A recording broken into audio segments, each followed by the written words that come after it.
Bueno, pues un saludo a todos de nuevo. Estamos con una nueva temática de los miércoles en este grupo que nos reunimos y como habéis visto en el anuncio, la idea es avanzar un poquito en el texto del Génesis. Hablamos la otra vez que tuve oportunidad de compartir con vosotros lo estudiado del capítulo 1 de la creación. Mencionamos pues algunos detalles y encumbrábamos o terminábamos con la, el resalte que hay, ¿no?, en el texto bíblico sobre el sábado. Ya entrábamos en el capítulo 2, en los primeros versículos, y ahora yo creo que la Biblia hace un zoom sobre algunos detalles anteriores que a lo mejor no se han mencionado y avanza un poquito más en la historia, dándonos a entender, sobre todo en los versículos 16 y 17, que las cosas tan buenas que Dios había creado, pues tristemente se iban a torcer. Debemos tener en cuenta que este texto, como ya dijimos en su día, lo escribe Moisés bastantes años después de que haya sucedido, muchos años después de que haya sucedido, ¿no? De hecho, creemos que pues antes de la venida de Jesús hay unos 4.000 años de historia desde la creación, y los libros de Moisés se creen que fueron escritos en el año 1400, 1500 antes de Cristo, o sea que estamos hablando miles de años después de la creación cuando él, inspirado por Dios, redacta esto, ¿no? Entonces, claro, él ya es conocedor de una situación y en capítulos anteriores nos hace pequeños spoilers que nos van a o nos deben ayudar a entender lo que va a suceder. Hoy vamos a combinar, no solo voy a leer el texto bíblico, también quiero leer algunas citas del libro Patriarcas y Profetas de Elena White. Hay algunos detalles que me parecen muy interesantes y curiosos. Si no los habéis escuchado antes, pues supongo que también os resultarán curiosos a vosotros. Y si ya los conocéis, pues lo recordaréis. Esto pasa como cuando ves una película varias veces o lees un libro varias ocasiones. Hay detalles que sí que recuerdas y hay otros que ¡ay, es verdad!, ¿no? Llega este pensamiento a nuestra mente. Esto no lo tenía tan fresco. Bueno, pues espero que algunos nos ayuden y nos hagan reflexionar. Dice que de esta manera, como se ha descrito en los versículos anteriores, se hicieron los cielos y la tierra cuando fueron creados, el día que Jehová, Dios, hizo la tierra y los cielos. La mentalidad hebrea es mucho de reafirmar cíclicamente las cosas para que se fijen, lo conversaba con algunas personas y aquí lo vuelve a decir, ¿no? Así fueron los orígenes, o así tuvieron lugar los orígenes de los cielos y la tierra cuando Dios los creó. Esto ya lo ha dicho anteriormente, pero vuelve otra vez Moisés a reafirmar la idea el día que Jehová hizo los cielos y la tierra. O sea, vuelve a decir que el creador es como si empieza diciendo en el principio creó Dios los cielos y la tierra, y ahora que va a entrar haciendo un zoom sobre la creación del hombre, concluye también con la misma idea inicial, que Dios es el creador de todo. Toda planta del campo antes que fuese la tierra, toda hierba del campo antes que naciese, Jehová Dios aún no había hecho llover sobre la tierra, ni había hombre para que labrase la tierra, sino que subía de la tierra un vapor el cual regaba toda la faz de la tierra. Esto nos está volviendo al versículo 3, y ya da a entender que quienes se iban a encargar de gestionar todo lo que Dios había creado eran los hombres, y como no había opción de que nadie regase, pues entonces Dios hacía subir un vapor que se elevaba de la tierra, ¿verdad? Y esto era lo que regaba toda la planta que allí había. Llegamos al versículo 7, que quizás sea de los más importantes, y esta es una verdad muy atacada, es la creación del hombre, qué forma parte, qué elementos básicos forman parte del hombre. Y digo que esto es muy atacado porque hay diferentes teorías y diferentes pensamientos sobre ello. Y aquí lo deja bien claro el texto. Jehová Dios modeló al hombre con arcilla que tomó del suelo y el soplo que dio a su nariz, el cual el texto define como aliento de vida. Y dice que llegó a ser el hombre un ser viviente. Cuando nosotros hablamos, y no nos vamos a extender demasiado, ¿no?, de la formación del hombre, por lo general mencionamos o decimos que pues está el alma, está el espíritu, está la parte física. Este texto define muy bien. el ser viviente sería el alma viviente, que está formado por los dos elementos, la arcilla del suelo y el soplo que Dios insufló en la nariz de aquel hombre. Algo muy curioso es que cuando llegamos a la creación de Eva, no vuelve a haber esa insuflación del aliento de vida. El aliento de vida solo se le dio a Adán.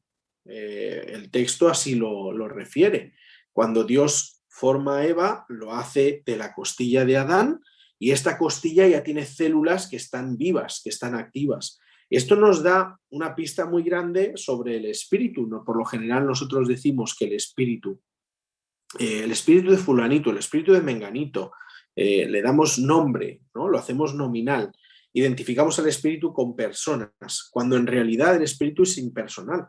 Es la vida que nos es transmitida por nuestros padres. No hay una nueva generación de vida. Ya está ahí, ya no se vuelve a soplar. Y cuando descansamos, como va a decir después el capítulo 3 de Génesis, volvemos al polvo, a la arcilla del suelo, porque ese aliento de vida que recibimos de nuestros padres regresa a Dios, que lo dio, pero que se lo dio a Adán. La relación o el vínculo directo que nosotros tenemos con Adán y con Eva es total, porque de ellos Dios dispuso para que la vida se fuese propagando y reproduciendo. Bueno, Jehová Dios plantó un huerto en el Edén al oriente y puso allí al hombre que había formado.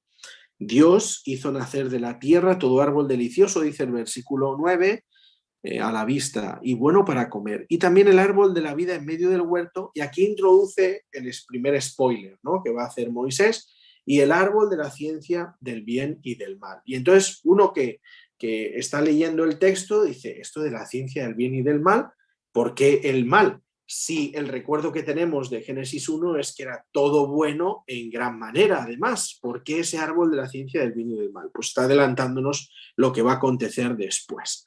Dice que salía de allí un río para regar todo aquel huerto. Escuchaba un comentario sobre esta idea del huerto diciendo que Dios podía haber puesto en el mejor de los palacios a Adán y a Eva, les podía haber dado la mejor construcción que jamás un hombre haya concebido o pensado o incluso ejecutado, y sin embargo escogió un huerto. Esto demuestra mucho qué tipo de Dios tenemos, ¿no? Y cómo valora la naturaleza y cómo valora la humildad. No es el tamaño de la casa, no es los materiales de la casa donde vivimos. Creo que hay otras cosas mucho más importantes, y Dios, que había creado aquel espacio, aquel lugar, y lo había hecho con los mejores elementos, no consideró algo distinto a un huerto para situar a Adán y Eva. No sé si nosotros pues tenemos o compartimos ese mismo pensamiento viendo cómo funcionamos hoy en día. Cada vez nuestra ambición es mayor, nuestra inconformidad también lo es, y entonces aspiramos siempre a tener, pues eso, más cosas y mejores, ¿no?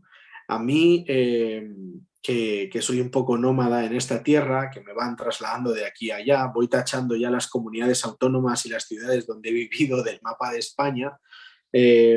Pues sí que es verdad que me ha tocado vivir en diferentes casas, todas ellas, pues, o casi todas ellas escogidas entre Eloida y yo mismo, ¿no?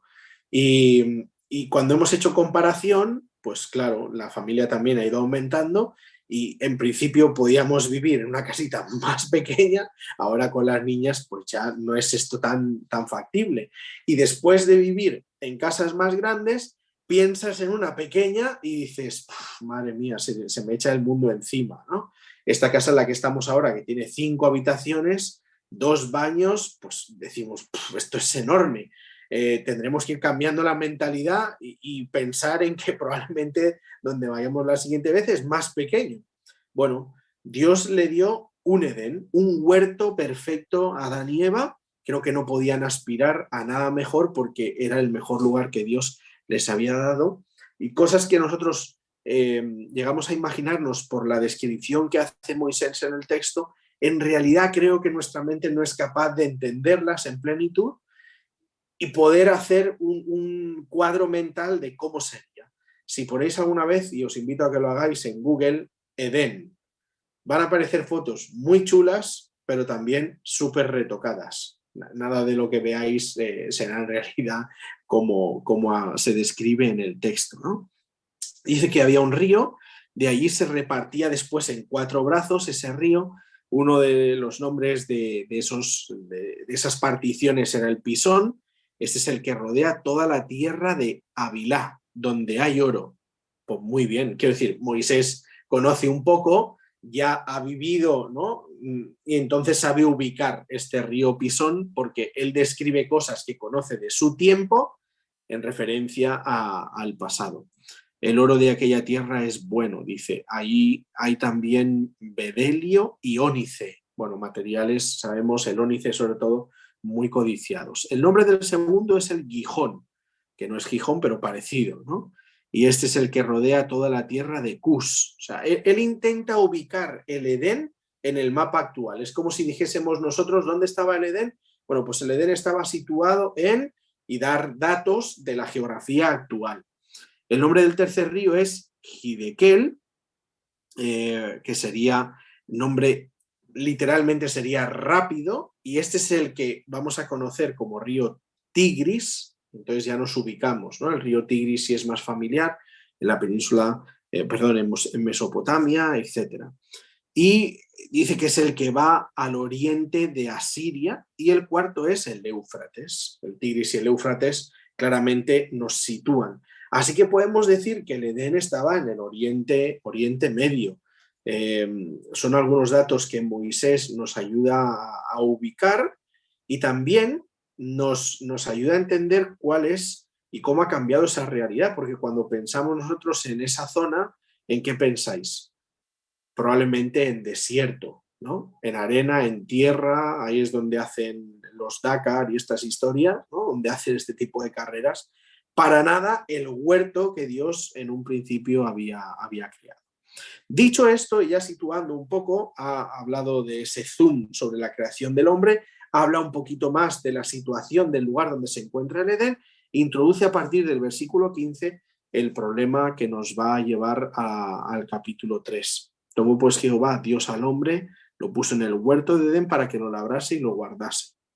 Y mandó Dios al hombre diciendo, de todo árbol del huerto podrás comer, mas del árbol de la ciencia del bien y del mal no comerás, porque el día que del comieres ciertamente morirás. Este es el segundo spoiler que Dios hace. Fijaros que en apenas unos versículos es muy fuerte el contraste que está haciendo. Primero, cómo ha creado al hombre. Segundo, una casa que nosotros ya sabemos que va a ser muy temporal para ellos. Describe el Edén y cuál era su situación. Y Moisés lo describe porque ya no está. El Edén ya no está ahí. Ahora en su lugar está Cus, está Havilá, una tierra donde crece el oro, el ónice, los ríos, el Tigris, el Éufrates, pero ahora ya no se puede encontrar el Edén, porque el Edén ha salido, y la razón por la que ha salido es porque ellos transgredieron el mandamiento que Dios les dijo que no debían transgredir. Y encima ha hablado de cómo se generó la vida, el aliento, la tierra, cómo llegó a ser un ser viviente, y habla también de cómo va a descomponerse, diciéndoles que si comen de ese árbol, el de la ciencia, el bien y del mal, que ya he mencionado antes, ciertamente morirían. Nosotros tenemos mucha ventaja a la hora de leer el texto bíblico y de entender las situaciones, porque no solo sabemos cómo se inició, sabemos también qué es lo que ha pasado al final. Y por eso a veces ciertos juicios que podemos llegar a elevar sobre los personajes bíblicos, pues son, voy a decir, osados y atrevidos de nuestra parte, porque no sabemos en realidad qué hubiésemos hecho en la misma situación. Y si analizamos nuestra propia vida, nos daremos cuenta que en un principio pues consideramos, si hacemos un ejercicio de reflexión profunda y sincera, cómo podríamos haber llegado, cómo nos hemos dejado tanto para llegar a la situación en la que estamos, y hemos tomado en un entorno pues también idílico en algunas veces, malas decisiones que nos han llevado a la situación en la que estamos ahora. Así que lo tomamos como un texto que nos describe la realidad de aquellos, intentando desvincularnos de un juicio crítico hacia aquellos. Quiero leer algunas de las citas de este libro de Patriarcas y Profetas para describir un poquito más cómo era aquella situación que Dios había diseñado para aquellos hombres, ¿no? Adán y Eva en un principio. Dice que las colinas y las montañas no eran abruptas y escarpadas, que tampoco abundaban declives aterradores ni abismos espeluznantes como ocurre ahora. No había repugnantes pantanos ni desiertos estériles. O sea, todo era una situación, ya digo que podemos intentar imaginarnos, pero no saber exactamente cómo era. Dice que una vez creada la tierra con su abundante vida vegetal y animal, fue introducido en el escenario, como ya hemos visto en esos primeros versículos, el hombre, que fue la corona de la creación para quien la hermosa tierra había sido aparejada. O sea, Dios preparó todo lo que preparó para el hombre, para nosotros. Podríamos hablar mucho y cuestionar nuestra actitud en lo que es el cuidado de nuestro propio planeta. Algunos científicos dicen que más allá de lo que algunas religiones creen, esto dicen los científicos, la destrucción de nuestro planeta es cuestión de años, ¿no? Unos dicen más, otros dicen menos, algunos intensifican la idea y la posibilidad de marchar a otro planeta, buscar otro sitio donde habitar, porque vamos a destruir el que tenemos por no haber cuidado bien nuestra casa. Dos de las cosas que Dios le había pedido, ¿no? Que labrase y guardase aquel lugar que le había dado. Bueno, pues como cuando nosotros le decimos a nuestros hijos después de haberles comprado un chándal, no os tiréis por el suelo, ¿verdad? ¿Y qué pasa? Pues que los 2 primeros días no se tiran, el tercero ya como que, ¡ay, me he caído! Y el cuarto ya, pues eso, se deslizan ahí por el suelo como si fuese una pista de patinaje y a ti te entran los 1000 males porque ves que a la semana tiene ya un boquete en el chándal, ¿no? Pues algo parecido sucedió aquí. Dios le entrega una tierra, un lugar perfecto para vivir, el descuido del hombre lleva a que comience pues incluso una destrucción, ¿no?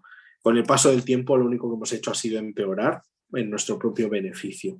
Dice también otro de los pasajes interesantes que Adán fue colocado como representante de Dios sobre los órdenes de los seres inferiores. Esta es una responsabilidad muy grande que Dios le da y tampoco supo él gestionarla bien. Estos no pueden comprender ni conocer la soberanía de Dios, sin embargo fueron creados con capacidad de amar y de servir al hombre, cosa que con la entrada del pecado cambió radicalmente y la propia naturaleza se volvió en contra de aquel que debía guardarla. Más adelante, describiendo las facultades de Adán, y esto nos da a entender que era bastante diferente a nosotros, dice que no solo debía llevar la imagen de Dios, tanto la semejanza exterior, sino también en el carácter. Entonces agrega, sus afectos eran puros, sus apetitos y pasiones estaban bajo el dominio de la razón. Era santo y se sentía feliz de llevar la imagen de Dios y de mantenerse en perfecta obediencia a la voluntad del Padre. O sea, que hubo un tiempo en el que Adán vivió como Dios quería. Cuando el hombre salió de las manos del Creador, era de elevada estatura y perfecta simetría. No sé si os pasa a vosotros, pero yo me pongo en el espejo y mi simetría es todo menos perfecta, ¿sí? Mucha culpa es la genética, ¿eh? También voy a romper una lanza a mi favor y supongo que pues a vosotros también os servirá esta lanza. No sé cómo de grande es y cuántas veces la habéis tenido que romper ya, pero bueno, en el caso de Adán era de elevada estatura y su simetría era perfecta. Algunos hombres han descrito, ¿no? las medidas perfectas, por ejemplo, en la mujer, lo habéis escuchado seguro, el famoso 90-60, creo que es 90, ¿no? También. Esta es la simetría perfecta. Pero estos fueron los griegos los que dijeron cuál era. Y algunos que pues construyen el David, ¿no? Como Miguel Ángel. Entonces uno lo ve y se ve a sí mismo y dice, ¿por qué no lo han destruido ya a este hombre? ¿No? O sea, ¿por qué? Porque este es nuestro reflejo de cuál es la simetría perfecta. Bueno, pues Adán supera cualquier expectativa o cualquier pensamiento humano. Dice que su semblante llevaba el tinte rosado de la salud y brillaba con la luz y el regocijo de la vida. La estatura de Adán era mucho mayor que la de los hombres que habitan en la tierra en la actualidad. Eva era algo más bajita de estatura que Adán, no obstante su forma era noble y plena de belleza. Y yo entiendo que cuando se viesen el uno al otro, pues debieron, ya no solo a nivel mental, a nivel del aspecto físico, debieron quedar prendados el uno del otro, porque nunca ha habido un ser creado más perfecto. Yo cuando veo la cara de Loida, ¿no? Y incluso pues ella ahora dice, puf, madre mía, veo fotos de hace tiempo y no me gusta nada, ¿no? ¿Cómo he cambiado? Digo, pues yo te sigo encontrando guapa, no me lo creo y cosas de estas, ¿no? Bueno, sin duda hay una degeneración en nuestro cuerpo, nuestras células van muriendo, nuestra piel ya no es tan tersa, nuestras habilidades se van perdiendo, etcétera, con el paso del tiempo. En el caso de Adán y Eva, plena belleza. La inmaculada pareja, así las define Elena White en este libro, no llevaba vestiduras artificiales, y destaca algo también que después el propio texto mencionará, y lo introduzco preparándonos para ese capítulo 3. Dice que estaban rodeados de una envoltura de luz y gloria, como la que rodea a los ángeles. Mientras vivieron obedeciendo a Dios, este atavío de luz continuó revistiéndoles. Introduciéndonos en un poquito más avanzado en el propio texto, no iremos mucho más allá del versículo 25, pero quiero volver al pasaje del texto y leeros del 18 en adelante. Dice Dios, Moisés ha avanzado en el relato, pero ahora va a regresar otra vez. Y regresa al momento, ha hecho la descripción de Adán, ya Adán está, ha mencionado cómo era el Edén, el huerto del Edén, y también ha dicho o ha adelantado qué sucedería si acaso comiesen de ese árbol que no debían. Y ahora vuelve atrás en el relato y dice que Dios, llegado al momento en el que había creado a Adán y los seres terrestres, el sexto día, se da cuenta de que no es bueno que el hombre esté solo. Y este es un mal, fijaros qué curioso, ¿no? Este es un mal que nosotros no hemos terminado de aprender. Hoy en día, muchos psiquiatras y psicólogos dicen que, claro, atienden personas de todo tipo, ¿no? Pero en según qué regiones, en según qué países, lo que más atienden es gente que se siente sola. Y es muy triste porque estamos ya por encima de los 8.000 millones de habitantes, y que en tanta gente hay algunos que tengan la sensación de vivir y sentirse solos. Quizá donde más sienten esto es en las grandes ciudades. Seguro habéis escuchado la noticia de este fotógrafo francés que cayó en la calle, ¿verdad? Y que, pues eso, lo tomaron por un indigente que al final nadie lo atendió, lo ayudó y acabó muriendo. Eh, no quiero ser malo, pero yo pensaba también, digo, bueno, esto ha llegado a ser noticia por ser un fotógrafo famoso, ¿no? Pero ¿cuánta gente muere sin ser nadie en las mismas circunstancias? Y lo hacen muriendo solos, rodeados de gente, hacinados en algunas ciudades y sin embargo pasando desapercibidos para aquellos que les rodean. Pues Dios ya dijo desde el inicio que no es bueno que el hombre esté solo, y nosotros no hemos terminado de aprender estas pequeñas lecciones que en apenas 2 capítulos Dios ya nos ha enseñado. Debemos labrar y guardar la tierra, o sea, el trabajo es lo mejor que nos puede suceder, aunque a veces no lo sintamos o no lo pensemos. Debemos cuidar aquello en lo que vivimos, debemos ser cuidadosos con aquello que nos rodea, porque al final puede traer un perjuicio para nosotros. No es bueno que nadie esté solo. La Biblia hace mucho énfasis en esto. Si os acordáis, cuando habla Santiago de la religión pura, dice que la religión pura, ¿cuál es? Atender, ¿os acordáis? Atender a las viudas y a los huérfanos. Aquellos que están naturalmente, o sea, por la propia naturaleza, solos. Los huérfanos, sin padres, la viuda que ha quedado sola. Y sin embargo nosotros no hemos terminado de aprender esto y seguimos con los individualismos y el desarrollo personal y superar metas y no sé cuántas otras historias, en lugar de preocuparnos de aquellos que están a nuestro alrededor, que se sienten solos, ¿no? Bueno, es solo reflexiones que a raíz del propio texto y que apenas 2 capítulos creo que describen una realidad que nosotros vivimos que es triste.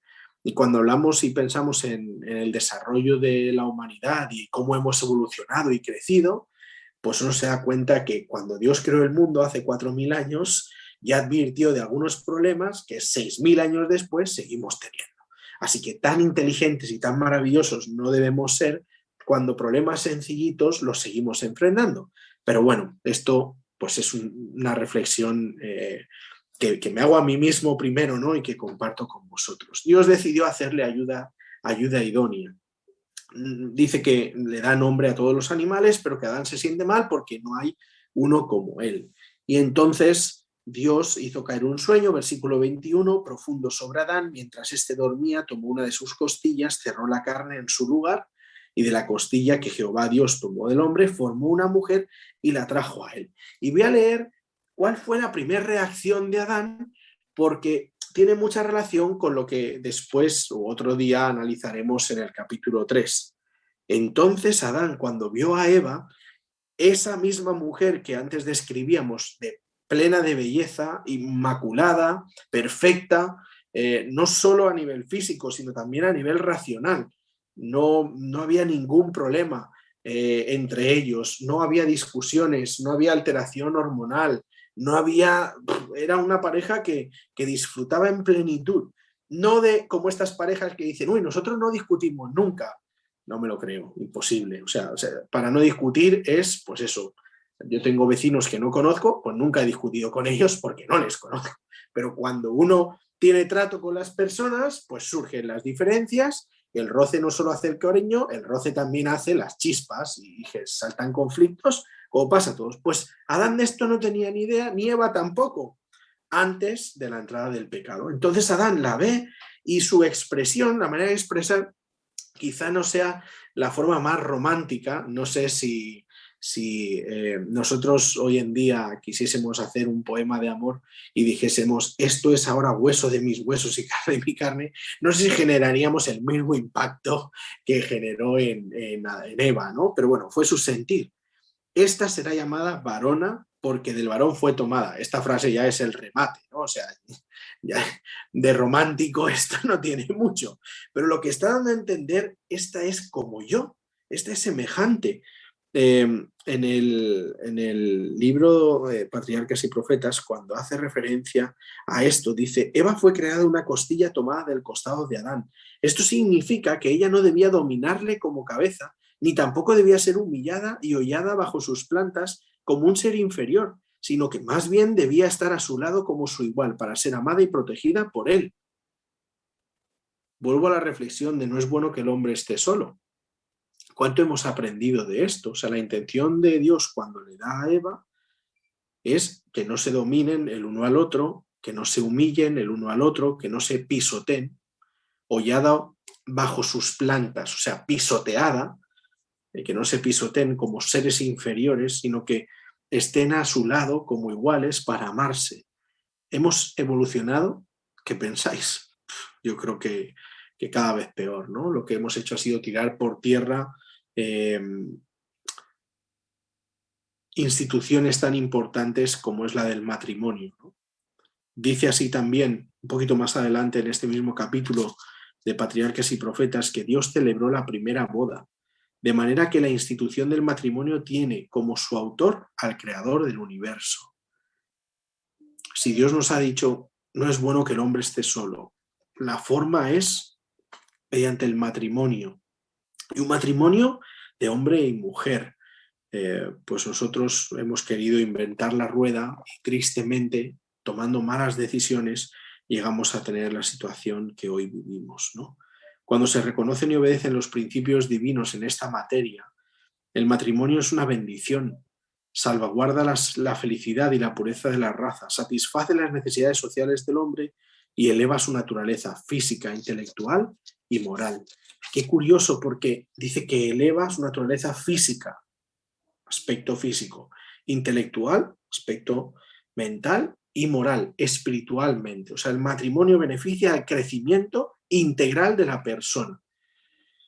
¿Y qué hacen Adán y Eva? pues justo lo contrario, poco después. ¿Y qué anhela Eva en el capítulo 3? O sea, un pequeño spoiler también, aunque seguramente lo conozcáis. Dice que ella vio el árbol y que era codiciable para alcanzar sabiduría, cuando en realidad con quien debía crecer y el que debía favorecer su crecimiento también mental era aquel que estaba a su lado, ¿no? El que era carne de su carne y hueso de sus huesos. En medio del huerto estaba el árbol de la vida, que aventajaba en gloria y esplendor a todos los demás. Sus frutos parecían manzanas de oro y plata y tenían el poder de perpetuar la vida. No dice que eran manzanas, dice que eran como manzanas o parecían manzanas de oro y plata y tenían el poder de perpetuar la vida. Pero más adelante también agrega, además de descansar el día séptimo, esto ya lo comentamos en su momento, Dios lo santificó, lo escogió y apartó como día de descanso. Quiero dar un pequeño salto en la lectura y entrar en este árbol del conocimiento del bien y del mal, por detalles que después comentaremos. Dice que estaba cerca del árbol de la vida. En el centro del huerto había de probar la obediencia, la fe y el amor de nuestros primeros padres. Aunque se les permitía comer libremente del fruto de todo otro árbol del huerto, se les prohibía comer de este, a pena de muerte. También iban a estar expuestos a las tentaciones de Satanás, pero si soportaban con éxito la prueba, serían colocados finalmente fuera del alcance de su poder para gozar del perpetuo favor de Dios. O sea que Adán y Eva iban a ser tentados una vez, y si hubiesen superado la prueba, se acabó. Nunca más Satanás hubiese tenido acceso a ellos. Qué fuerte, ¿no? Qué situación por un error, pues lo que nosotros tenemos. Dios puso al hombre bajo una ley como condición indispensable para su propia existencia. Ahora, también algo que Dios les regala y que aquí nos expresa de manera, en el texto bíblico nos expresa de manera literal, es que les dio plena libertad para obedecer a lo que Él pedía o desobedecer. Y este es otro de los mayores regalos que nosotros tenemos. Y cómo a lo largo de la historia hay gente que se sigue empeñando en someter a otros. Ya digo, estos primeros capítulos describen cómo Dios quería que nosotros viviésemos. Y a pesar de ser un pasaje corto, relativamente corto, ¿no? 24, 25, 31 versículos, en total no más de 60 versículos entre el capítulo 1 y el 2. Eso es lo que describe la vida que Dios había planeado y deseado para nosotros, cómo a pesar de ello queremos reinventar lo que Dios ya diseñó, ¿no? De una forma perfecta. Y insisto y vuelvo a repetir, pues tristemente así nos va, ¿no? De aquellos barros estos lodos, creo que así se dice la frase, ¿no? Dios hizo al hombre recto, le dio nobles rasgos de carácter, sin inclinación hacia lo malo, le dotó de elevadas cualidades intelectuales y le presentó los más fuertes atractivos posibles para inducirle a ser constante en su lealtad. La obediencia perfecta y perpetua era la condición para la felicidad eterna. Cumpliendo esta condición tendría acceso al árbol de la vida. Bueno, pues tristemente sabemos que el camino que se tomó fue un poquito diferente, ¿no? A aquellos moradores del Edén se les encomendó el cuidado del huerto para que lo labrasen y guardasen. Ya lo hemos leído antes en el texto. Agrega este comentario: su ocupación no era cansadora, sino agradable y vigorizadora. Dios dio el trabajo como una bendición con que el hombre ocupara su mente, fortalecería su cuerpo y desarrollaría sus facultades.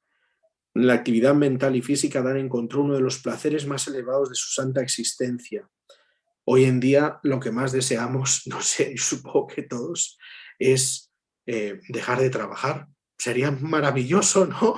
Que te ingresen todos los meses una cantidad sin tener que trabajar y hacer las cositas que a uno le gusta. Sin embargo, Dios esto lo dio como una bendición para el desarrollo físico, mental y espiritual de todos los hombres, ¿no? Cómo Satanás le ha dado la vuelta a la rueda, la ha puesto justo de la otra cara y se convierte en algo pues pesado, ¿no? Y ahí tenemos pues a veces estrés, ¿no? En nuestros trabajos, mal ambiente con compañeros, con personas, con los jefes, con los responsables, quejas, etcétera, ¿no? Etcétera, cuando en realidad tenía un objetivo muy distinto. A Adán ese mismo trabajo le hubiese preservado, ¿no? O era con la intención de preservarle de la tentación y fuente de felicidad, nada que ver con lo que en realidad fue.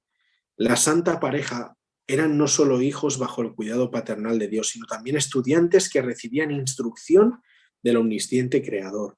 Eran visitados por los ángeles, se gozaban en la comunión directa con su Creador, sin ningún velo oscurecedor de por medio. Se sentían pletóricos del vigor que procedía del árbol de la vida y su poder intelectual era apenas un poco menor que el de los ángeles. Y es curioso porque esto sirve mucho para... ¿Y por qué Eva cometió el error de tomar del fruto? Ella pensaba que era codiciable para alcanzar más sabiduría, cuando en realidad la sabiduría, si hubiesen vivido eternamente, pues no hubiese tenido fin. Quiero decir, hubiesen estado creciendo y creciendo y creciendo en esos tres aspectos, siempre mejorando, ¿no? Las leyes de los procesos de la naturaleza que han sido objeto del estudio de los hombres durante 6.000 años fueron puestos al alcance de sus mentes por el infinito forjador y sustentador de todo. O sea, Adán entendía el proceso de la naturaleza, estudió el proceso de la naturaleza mucho mejor de lo que nosotros pudiéramos o podremos llegar a entender. Y sin embargo, fueron susceptibles de codiciar todavía más. Mientras permaneciesen fieles a la ley divina, su capacidad de saber, gozar y amar, aumentaría continuamente. Capacidad de saber, gozar y amar aumentaría continuamente. Constantemente obtendrían nuevos tesoros de sabiduría, descubriendo frescos manantiales de felicidad y obteniendo un concepto cada vez más claro e inconmensurable del infalible amor de Dios. Esta era la intención que Dios tenía. A partir de aquí entra el pecado y altera todo. Es curioso cómo lo bueno solo dura 2 capítulos en todo el libro. El resto es nuestra pura realidad. Esta es nuestra pura realidad. Lo bueno es que Dios nos promete y nos dice una restauración a ese inicio. Y creo que es lo que debe estar en nuestro corazón, ¿no? No solo hay una manera de hacer las cosas, que es la que nosotros conocemos. Hay otra que es buena en sí misma. Y aunque no podamos llegar a percibirla por nuestra condición de pecado, Dios nos promete que sí la disfrutaremos y que lo haremos eternamente. Espero que con este comentario pues hayáis por lo menos despertado, ¿no? Si no lo conocíais, o reafirmado algunas de las creencias. Y una vez más creo que la palabra de Dios nos vuelve a sorprender. Releyendo textos que ya conocemos, pues siempre podemos continuar aprendiendo o reflexionar en algún aspecto que antes no habíamos hecho. Que el Señor nos bendiga a todos y que pueda seguir animándonos a estudiar su palabra. Que así sea. Amén.